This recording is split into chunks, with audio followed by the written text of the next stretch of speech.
Drama serial कभी मैं कभी तुम की आने वाली एपिसोड में आप देखेंगे कि अदील को रुबाब से और भी नफरत हो जाती है। आखिर मुस्तफ़ा जैसा भी था उसका छोटा भाई था। रुबाब ने उसे जलील करके अच्छा नहीं किया।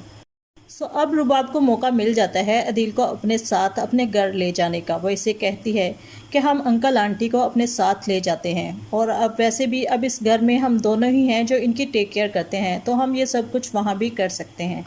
जब ये बात मुस्तफ़ा के वालिद तक पहुंचती है तो वो जाने से इनकार करते हैं। तो इसकी लालची सास कहती है कि रुबाब ने हमारा इतना साथ दिया, आपके इलाज में इतनी बड़ी रकम खर्च की, अब हमें चाहिए कि जैसा हमारे बच्चे चाहते हैं हम भी वैसा ही करें।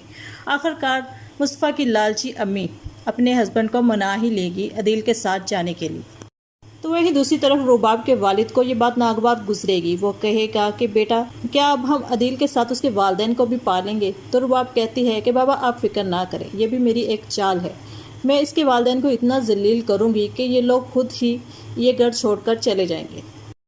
तो वहीं दूसरी तरफ शर्जीना की वालदा कहती हैं कि मैं शर्जीना के पास आऊँगी, उससे पूछूंगी कि आखिर क्या बात हुई थी कि उसकी बहन और बहनोई को जलील किया गया।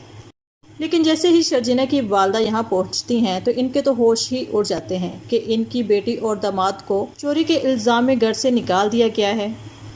यूँ शर्जीना के वालिदैन तो बहुत गुस्सा होते हैं। शर्जीना के वालिद अपने दोस्त यानी मुस्तफ़ा के वालिद से झगड़ते हैं और कहते हैं कि आपने ऐसा मेरी बेटी के साथ कैसे किया। क्या इसी दिन के लिए मैंने अपनी लाइफ वाई बेटी को आपके नालायक बेटी से ब्याहा था। लेकिन मुस्तफ़ा के वालिद बहुत शर्मिंदा होते हैं और इससे माफ़ी मांगते हैं। तो वहीं दूसरी तरफ मुस्तफ़ा को एहसास होता है कि पैसे की ज़िंदगी में कितनी अहमियत है। वह शर्जीना से कहता है कि मेरे अपने ही घर वालों ने मुझे एहसास दिला दिया कि पैसे के बगैर इंसान की टके की भी हैसियत नहीं है। तो शर्जीना इससे समझाती है और कहती है कि मैं आपके साथ हूँ, हम दोनों मिलकर खुद को साबित करेंगे और इस काबिल करेंगे कि हम पर कोई उंगली ना उठा सके। तो मुस्तफ़ा भी ठान लेता है कि वो रुबाब और अदील से अपनी